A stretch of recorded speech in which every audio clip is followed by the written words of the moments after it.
Are you ready？ 準備能夠有 BTS 防彈少年團咁成功嘅特質嗎？你絕對可以啊！點解要揀 BTS？ 因為係難得一隊嘅 K-pop 能夠喺10年之內冇解散、冇成員變動甚至離開，但係每個人呢又可以獨當一面，可以擁有自己嘅財富同埋品牌嘅喎。但係佢哋冇無忘初心，仍然走在一起，用 BTS 呢一個品牌繼續成就未來。但係佢哋咧唔係神啊，同我哋一樣都有類似相同嘅背景。只要你能夠拿捏到個中成功嘅心法咧，其實你我都會有自己成功嘅未來。我知你可能而家係喺地鐵上面聽緊呢一集，又或者去茶餐廳等緊餐，甚至躺平咁 hea 住聽都未定。但我唔理你而家喺邊度，我都想問你一個問題。嗱，唔係問你去唔去睇演唱會，我係真係想問下，究竟你幾認識自己呢？嗱，呢個問題咧唔係問你係咪好人啊，係咪好叻，係問你係咪真真正正認識自己係邊一個？嗱，唔好咁快收線住。你知唔知自己最中意做乜嘢先？知唔知自己最驚乜嘢？或者你知唔知自己最想要嘅未來生活係點樣㗎？大多數人嘅答案咧都話都知嘅，其實都大腳知知地嘅，係咪好似我哋香港人咧問你食咩好啊？都冇所謂啦，隨便啦，是但啦。嗱，都有人話咧，喂，咁我哋就食茶餐廳喎。咁你又話唔係喎，其實我都想食下日本嘢喎。不過咧就有7個人用咗10年嘅時間喺全世界最大嘅舞台上面，用音樂、用故事、用佢哋自己嘅生命去回答咗呢一個問題。而佢哋嘅答案可能就係你一直而家揾緊嘅答案。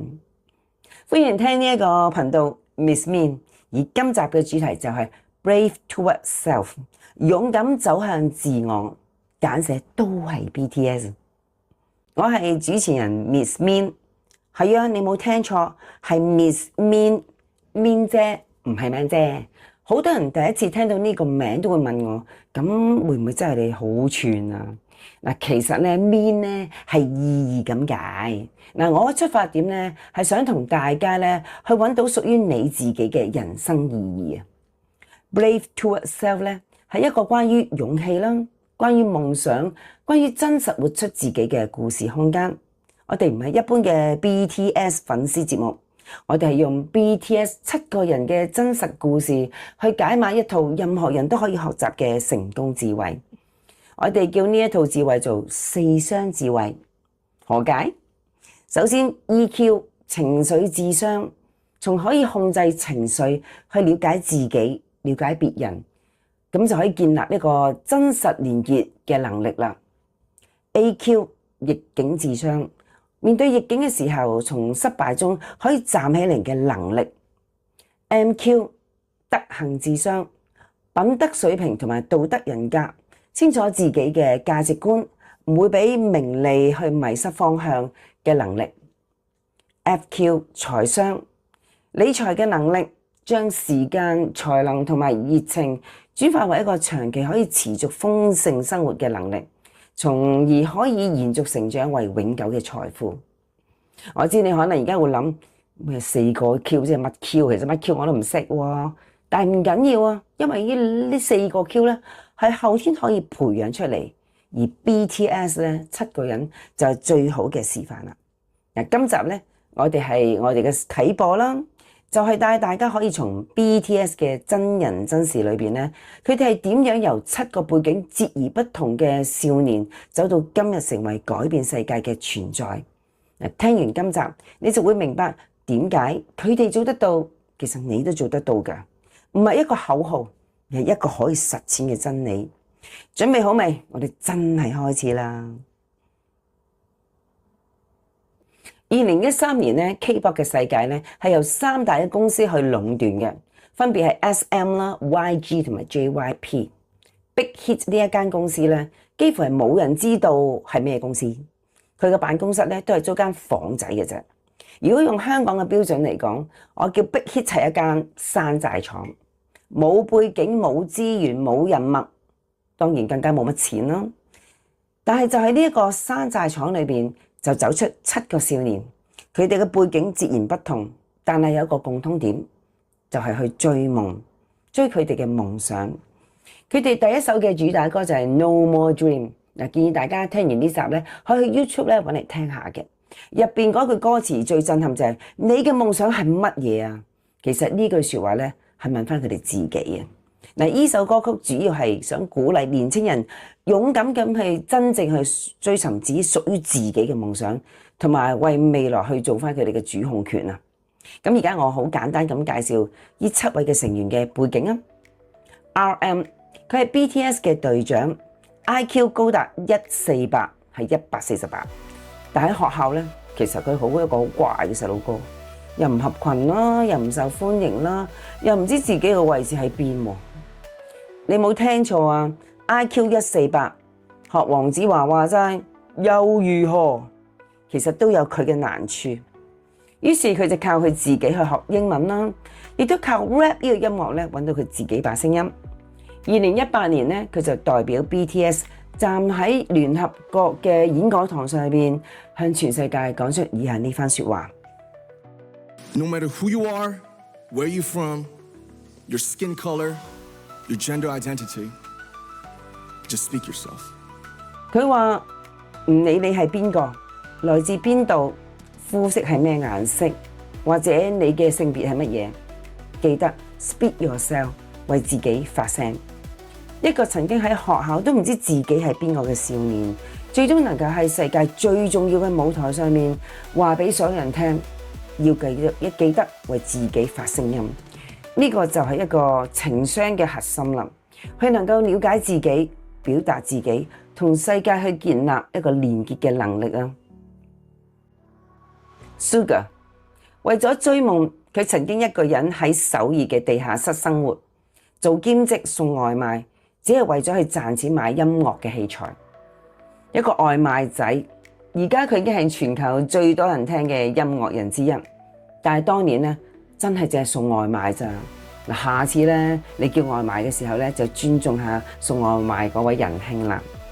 喺最艱難嘅時候咧，佢都曾經懷疑過自己有冇走錯路，但係最終佢講出呢句説話 ：Don't be trapped in someone else's dream。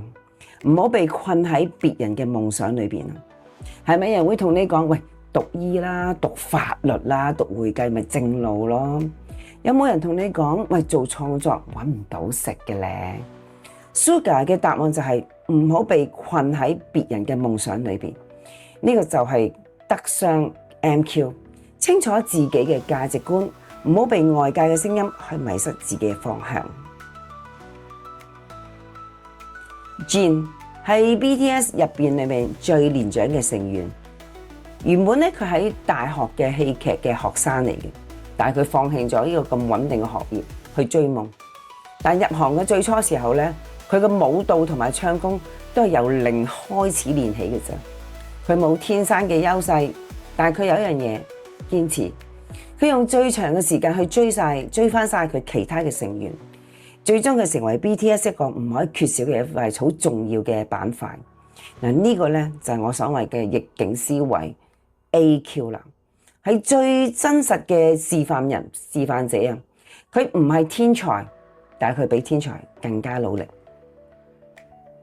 J-Hope 佢曾經係被公認去被人拒絕，主要話佢唔夠靚仔咯，你真係冇乜明星相咯，唔夠靚。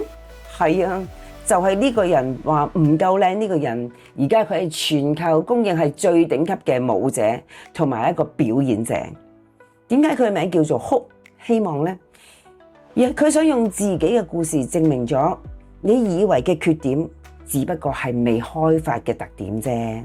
呢個就係 EQ 情商，去接納自己，將自己嘅獨特性去轉化為一種力量啦。Jimmy 曾經因為身材被公司話唔該你減下肥啦，曾經對自己嘅外表極度冇自信，但係今日佢已經係全球最公認頂尖嘅舞者之餘，亦都係 Dior 嘅代言人。呢個會唔會係令你自己對自己缺點有少少新嘅睇法呢？嗱，Jimmy 嘅故事話俾我哋聽，別人去定義你嘅方式，唔需要成為你自己定義自己嘅方式㗎。呢個就係德商 MQ 喺外界嘅否定嘅聲音嘅入邊，你仍然要堅持自己嘅價值。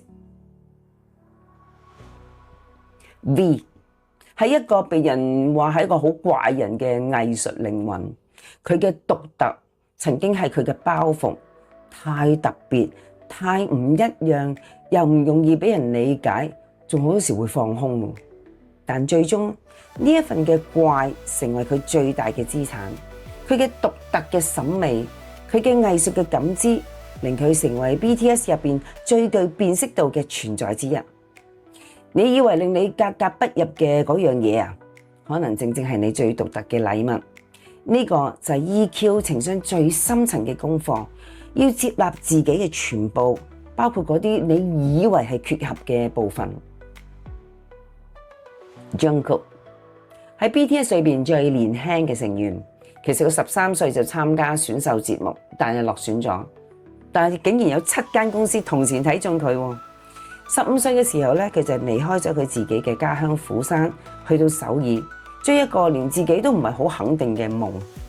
唔知你15歲嘅時候係做緊咩呢？佢係點樣由一個唔知自己係咪一個好嘅細路，變成今日全球公認嘅 Golden Magnet？ 靠嘅係每一日嘅極致努力，靠嘅係面對好孤獨同埋好恐懼，仍要繼續向前行嘅勇氣。一個僆仔離開屋企，冇屋企人照顧，對住一班成人或者大過佢嘅哥哥都唔知點。嗱，呢個就係逆境嘅思維，喺一個最脆弱嘅年紀裏邊選擇咗最勇敢嘅路。佢嘅 AQ 真係好高。2022年係 BTS 最艱難嘅一年，佢哋喺 Fiesta 嘅晚宴上面咧，含住淚咁宣布要暫停佢哋嘅團體嘅活動，各自去進行個人發展。佢哋唔係解散，只係停止一齊去表演啫。點解？因為當時佢哋發現咗，佢哋長期咁高度咁工作，同埋密密麻麻嘅時間表，實在係令佢哋透不過氣，令到佢哋失去咗所有創作嘅力量。佢哋需要空間，需要時間去重新去認識自己，所以作出咁大嘅決定。當時 RM 喺2015年咧接受訪問都有講過，其實我曾經無數次講過想解散，但係對大家嘅愛同埋尊重，我決定都係要繼續落去。咁然後就係服兵役啦，7個人先後入伍，亦都先後咁退伍。我覺得呢段故事咧係 BTS 最令人感動嘅部分啊，唔係因為佢哋嘅成功，係因為佢哋都係人。佢哋都會動搖，都會懷疑，都會放棄，但係佢哋選擇係繼續啊！然後呢一刻咧係 BTS 嘅時刻，亦都真真正正咧 BTS 咧開始佢哋一個世界嘅巡迴演唱會。但係我真係想話俾你聽，其實呢刻可能都係你嘅時刻，因為佢哋嘅故事有日可能都成為你嘅故事。好啦，講完 BTS 嘅簡單嘅故事咧，我哋都進入我哋今集嘅核心啦。我曾經講話佢哋做得到咧，你都做得到。嗱，背後咧都因為有4箱嘅智慧，同埋一個可以改變你嘅一生嘅學習嘅方法。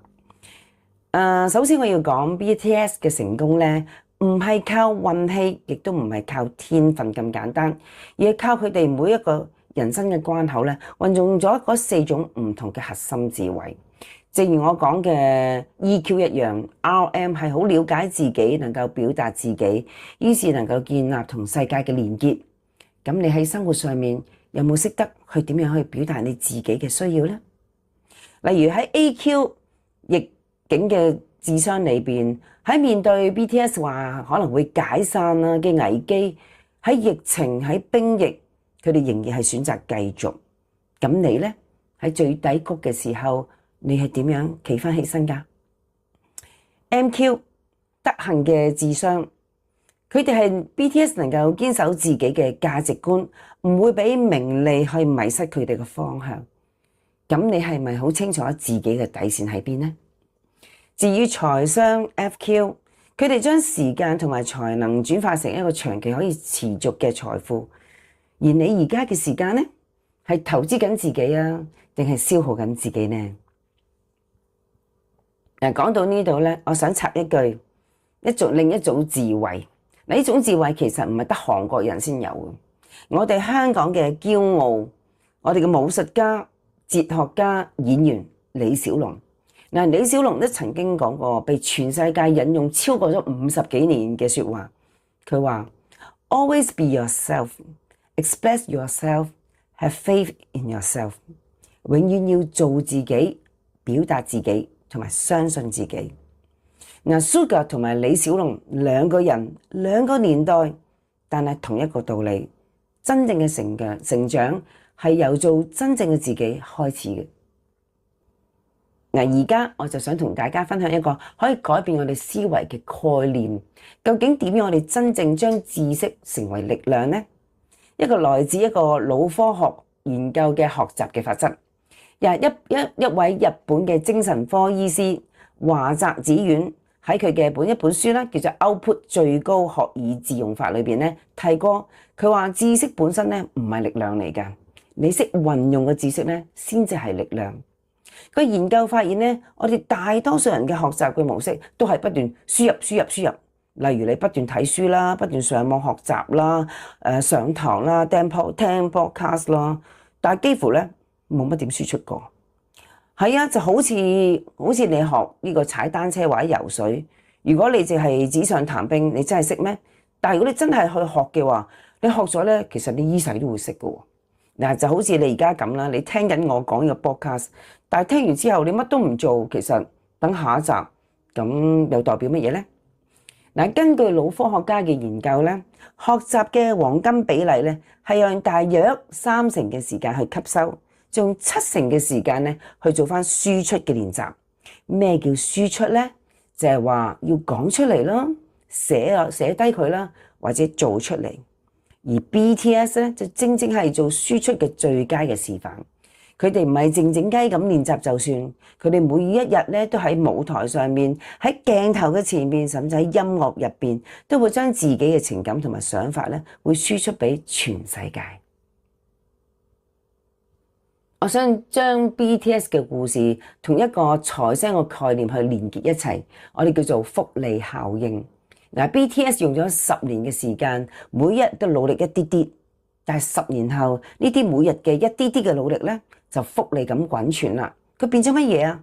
佢變咗超過26個嘅健力士嘅紀錄，亦都變成咗全球超過1億個粉絲。我知你而家點諗嘅，我都唔係 BTS， 你講咁多，我係普通人啫嘛。但係複利呢個原理咧，其實係適用於每一個人嘅身上。對於我哋香港嘅朋友嚟講，最大嘅財富其實都唔係淨係錢，係時間。你而家每一日有冇投資喺自己身上去學習一啲嘢呢？學習一樣新嘅嘢，培養一個好嘅習慣，有冇為向自己嘅夢想再邁進多一步啊？咁就係你未來嘅最大嘅資產啦。不妨問下自己，今日有冇為你自己嘅靈魂蝴蝶淋下水呢？好啦。嚟到今集最重要嘅部分，大家行動啦！記住知識本身唔係力量，運用知識先係力量。聽完今集，如果你真係覺得都幾有道理啊 ，OK 啊咁，其實呢集對你嚟講想有嘅效果都係近乎微。所以我而家就邀請你做一件事，我哋用一個叫 BAT 嘅筆記法，將今集嘅知識變成你嘅行動。B 係 before， 之前問下。透過呢一集之前，其實你對認識自己或者你嘅夢想究竟有冇咩困難，或者唔知點樣去做好呢？ A awareness 新嘅發現。聽完呢集有冇邊個嘅 BTS 嘅成員或者故事會令你有共鳴呢？至於 T to do 呢一個係最關鍵一步。你今個禮拜會唔會打算做一件你又更加勇敢、從未諗過會做嘅事呢？例如同一個你從來好想同佢講嘢，但係唔敢同佢講嘢嘅人，又或者你有一個要求想同呢個人或者你爸爸媽媽想講，終於鼓起勇氣去講，或者學一樣你從來唔敢做嘅運動，而家我試下去做。唔好話難啊吓 ，BTS 連兵役都捱過啊！你寫嗰幾行字做少少動作都唔係一件難嘅事啫。嗱，大多數人咧只係停留喺 A 發現咗啲乜嘢，但係咧就從來唔去思考去點樣行動，所以知識咧就永遠停留喺隻耳裏邊，係唔會入到生活裏邊，亦都會做唔到噶。所以 to do 咧就係最關鍵嘅一步啦。如果今集咧對你有幫助，我想邀請你做3件事。第一 ，like 俾個讚好我哋，話俾我聽，其實你都中意呢一集啊。第二 ，subscribe 去訂閱我哋嘅頻道，唔好錯過每一集嘅故事同埋智慧。第三 ，share 將今集去分享俾一個你覺得佢可能都會中意聽嘅人啦。喺呢個分享嘅動作裏邊，就係你嘅輸出啦。你幫助咗你嘅朋友，亦都幫助我呢個節目，亦都幫助咗自己鞏固咗今集真係去學習有行動。仲有記得喺留言區裏邊去寫低你哋嘅 BAT 啊，你嘅 to do 係乜嘢啊？話俾我哋知，我哋一齊去見證你嘅成長啊！今集都想借助呢2位嘅名人去提一提大家。We have learned to love ourselves.